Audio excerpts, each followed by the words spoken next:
কিয়ামতের লোক দাঁড় করায় রাখবো আর বলে দিব রাস্তার ওই মাথায় একজন পাগল ব্যক্তি আছে, ওই ব্যক্তির কাছে গেলে তুমিও পাগল হয়ে যাবা।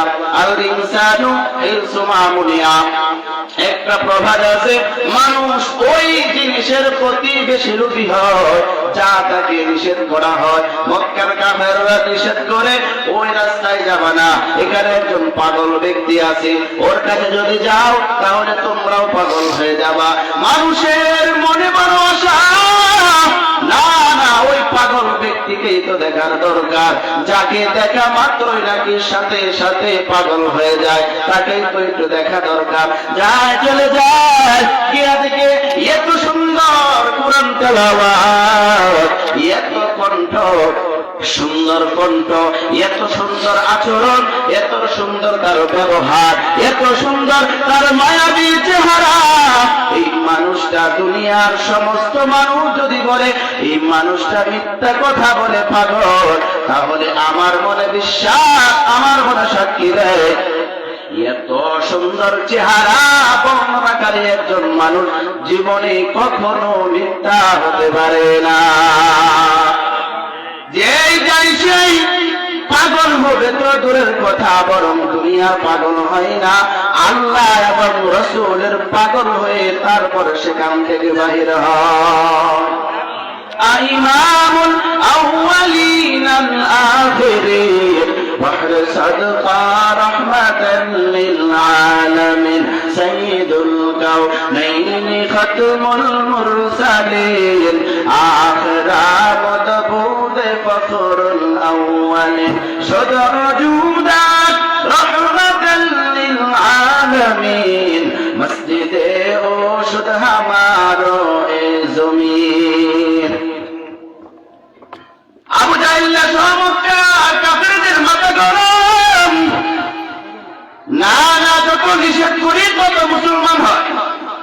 কি করা যায় বলে এবার দ্বিতীয় পরামর্শ করো।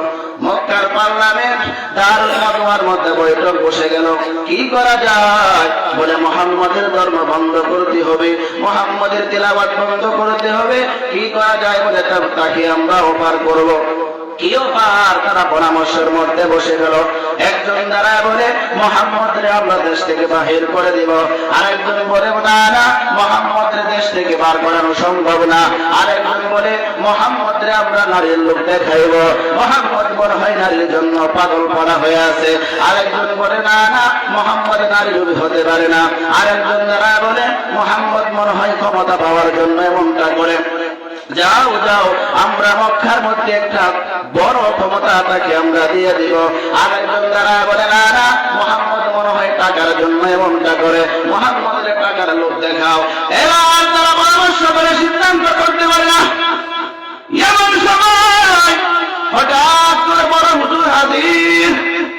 চিনেননি বড় হুজুরে? মিস্টার ইবলিস ডাক দিয়া কয়ে আমার ছেলেমেয়েরা পরামর্শ করছো, সিদ্ধান্ত কি হলো নাকি?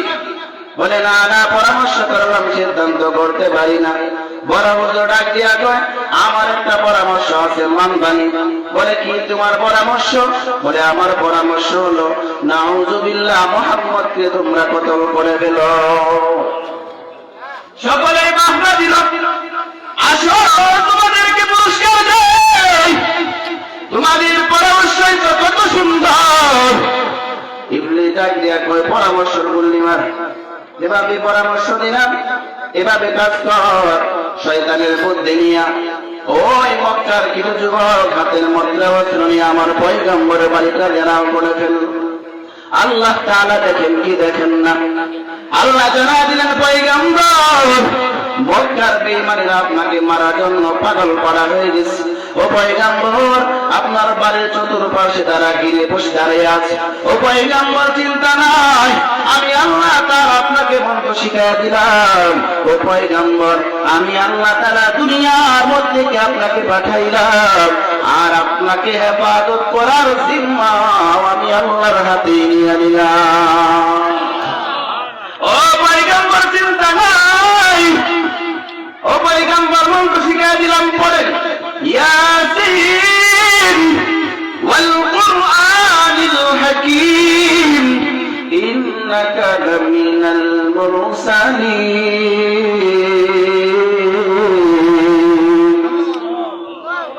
ও পয়গম্বর বলেন, আমার পয়গম্বর বললেন, আল্লাহ তাআলা শিখিয়ে দিলেন, পয়গম্বর এই বালুগুলো হাতে নেন, হাতের মধ্যে এক মুষ্টি বালি নেন, বালি নিয়া এই মন্ত্র পড়ে বালুর মধ্যে ফু দেন, ফু দিয়া বালির চতুর্পার্শ্বে ছিটাইয়া দেন। এই প্রত্যেকটা বালু প্রত্যেকটা কাফের চোখে যাবে, ওরা চোখ টলবে, আপনি নিরাপদে বাইর হয়ে যাবে। আমার পয়গম্বর বললেন, বালি চতুর্পার্শ্বে ছিটাইয়া দিলেন। এবার কাফেররা তাদের চোখ টলতে লাগলো, আমার পয়গম্বর নিরাপদে বের হয়ে গেলেন। মক্কা থেকে বের হইয়া পিছনের দিকে তাকায় চোখের পানি ছেড়ে কান্না করে আর বলে, এর জন্মভূমি মক্কা, তোর কাছে আমার জন্ম, তোর মধ্যে আমার মাকে হারাইলাম, তোর মধ্যে আমার মাকে হারাইলাম। ও মক্কা, আমার জন্মভূমির মানুষ আমাকে তোর কাছে থাকতে দিল না। আজকে আমি চলে যাই, এমন একদিন আমি তোর কাছে আসবো যেদিন আমার কাছে বিজয়ের পতাকা থাকবে, পতাকা নিয়া ও মক্কা আমি তোর কাছে আসবো। আমার পয়গম্বর গভীর রাত রাস্তা দিয়ে যায়, কিন্তু না না, রাস্তার মধ্যে আলোর কোনো প্রয়োজন নাই। আমার আল্লাহ তাআলা আমার পয়গম্বরের চেহারা মুবারকে এত আলো দান করেছে, আমার পয়গম্বরের চেহারার আলোতে অন্ধকার পথটা যেন আলোকিত হয়ে গেল। আমার পয়গম্বর যেতে যেতে আবু বকরের বাড়ি হাজির। আমার পয়গম্বর আজকে একটা ঢোকা দিলেন, ঢোকা দেওয়ার সাথে সাথে আবু বকর দরজাটা খুলিয়া দিল। আমার পয়গম্বর অবাক, ও আবু বকর, আপনি কি রাতের বেলা ঘুমান না? আজকে মাত্র একটা ঢোকা দিলাম আর সাথে সাথে আপনি দরজা খুলে দিলেন। আবু বকর চোখের পানি ছেড়ে দেয়া ডাক দিয়া কয়, ও পয়গম্বর, আমি একদিন নয় দুদিন নয়, আপনি বহু আগে আমাকে বলছিলেন, ও আবু বকর, ও আবু বকর, আপনি কোন একদিন আমার হিজরতের সাথী হইবে। ও পয়গম্বর, আল্লাহর কসম করে বলি, যেদিন আপনি আমাকে বলছিলেন, আল্লাহর কসম করে বলি গো পয়গম্বর, ওই দিন থেকে একটা রাতও আমার মাথাটা বালিশের মধ্যে লাগাইয়া কোনদিন রাতে আমি বিছানায় ঘুমাই না। ও পয়গম্বর, রাতের বেলা ঘুমাই না আমি একা না। ও পয়গম্বর, আমার ছোট মেয়ে আসমাও ঘুমাই না, সারা রাত নাস্তা বানাইয়া পথের দিকে তাকায় থাকে আমার নবী কখন আসবে। ও পয়গম্বর, শুধু তাই নয়, আমাদের সওয়ারের জন্য একটা উট রেখেছিলাম, ও পয়গম্বর তাকায় দেখে উটও রাতের বেলা ঘুমাই না, অপেক্ষা করি আমার নবী কখন আসবে। ও এলাকার মুসলমান নবীর উম্মত কেমন না নবী না শেখ হইলা রে বাবা। আমার পয়গম্বর ডাক দিয়া কয়, ও আবু বকর, আপনার এই ত্যাগের বিনিময়ে আপনাকে আমি কোনো কিছুই দিতে পারবো না, তবে আমি আল্লাহর কাছে দোয়া করি, আল্লাহ তাআলা যেন আপনার আমার এই সফরটা দুনিয়ার মধ্যে ক্ষান্ত না করে। আমি আল্লাহর কাছে প্রাণটা বলে দোয়া করি, আল্লাহ পাক রব্বুল আলামিন যেন আপনার আমার সফরটা জান্নাত পর্যন্ত আল্লাহ বাকি রাখিয়ে দেয়।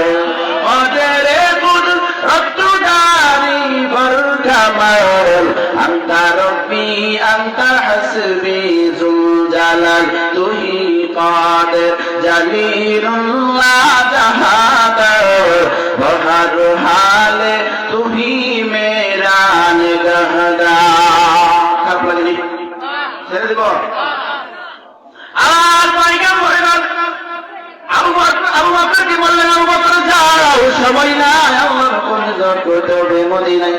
আমার পয়গম্বর আবু বকরকে সফর সঙ্গী নিয়ে পয়গম্বর চলতে লাগলো। যেতে যেতে আমার পয়গম্বর ক্লান্ত হয়ে গেলেন। আবু বকরকে ডাক দিয়ে বললেন, আবু বকর, ও আবু বকর, শরীরটা অনেক ক্লান্ত হয়ে গেছে, আবু বকর দেখো কোন জায়গায় কি বিশ্রাম করা সম্ভব নাকি। আবু বকর গুহার ভিতরে ঢুকলেন, গুহার ভিতরে ঢুকে মহিলাগুলো সাফ করলেন। ও পয়গম্বর আসেন, আপনি বিশ্রাম করেন। আবু বকর সেখানে বসে গেল। আমার পয়গম্বর মাথা মুবারকটা আবু বকরের উরুর মধ্যে রাখলেন, ঘুমায়া পড়লেন। আবু বকর চতুর্পাশে তাকায় দেখলেন ছোট ছোট ছিদ্র থেকে যায়, না জানি ছিদ্রের মাধ্যমে বেঈমান ছিঁড়ে ওই ছিদ্রগুলো বন্ধ করা শুরু করলো। ছিদ্রগুলো বন্ধ করলো, এবার কাপড় শেষ, একটা মাত্র একটা ছিদ্র বন্ধ করা বাকি আছে। আবু বকর পায়ের গোড়ালি দিয়ে সেখানে ওই ছিদ্রের মুখ দিয়ে আবু বকর বসে পড়লো। আল্লাহর কুদরত, ওই পথে ছিল একটা সাপ। অনেকদিন ধরে আমার নবী আসবে অপেক্ষা করতে লাগলো, আমার নবীকে পান্ডা করে আমি দেখবো। ও সাপ চিন্তা করতে লাগলো, আরে আমি নবীকে দেখার জন্য বড় পাগল, কিন্তু আবু বকর দেখতে দেয় না। এবার সাপ পরামর্শ করে সিদ্ধান্ত করলো, যদি দাঁত বসায় দিতে হয় বেয়াদবি হলেও কিন্তু আমার মায়ার নবীকে না দেখে আমি ছাড়বো না। আবু বকর পাশাই না, সাপ নবীকে দেখতে চায়। এবার সাপ পরামর্শ নিজে নিজে পরামর্শ করে আবু বকরের পায়ে চুমড় মারলা, কামড় মারলো, এত বিষাক্ত সাপ। আমার আবু বকর সাপের বিষ সহ্য করতে না পেরে তার চোখ বেয়ে পানি পড়া শুরু করলো। আবু বকরের চোখের পানি তার অজান্তে গিয়ে আমার পয়গম্বরের শরীরে পড়ে গেল। আমার পয়গম্বর সজাগ হয়ে দেখেন আবু বকরের চোখে পানি। আবু বকর আপনি কেন কান্না করেন বলেন? আবু বকর একদিন কয়, পয়গম্বর সাপের কামড়ে আমি সহ্য করতে পারি না। আমার পয়গম্বর বললেন, আবু বকর পাটা আমার দিকে আগায় দে। আমার পয়গম্বর মুখ থেকে লাগানিয়া আবু বকরের সেই কাটা গায়ে লাগায় দিলেন। আল্লাহর নবী লাগানোর সাথে সাথে ওই বিষটা সাথে সাথে পানি হয়ে গেল। আমার পয়গম্বর বললেন, আবু বকর পাটা সরিয়ে দেন, সাপ আসুক। সাপ এসে আমার পয়গম্বরকে সালাম দিলেন, পয়গম্বর সালাম গ্রহণ করবেন আর বেয়াদবি মাফ করবেন। বহুদিন ধরে আমি এখানে অপেক্ষা করতেছি, আপনি আমার এখানে আসবেন আর আমি আপনাকে প্রাণটা করে দেখবো, কিন্তু আপনার আবু বকর তা দেখতে দেয় না। ও পয়গম্বর আপনি আমাকে ক্ষমা করে দেন। পয়গম্বর ক্ষমা করে দিলেন। এবার আমার পয়গম্বর আবার চলতে লাগলো, যেতে যেতে যেতে মদিনার কাছে চলে গেল। মদিনাবাসী কত খুশি,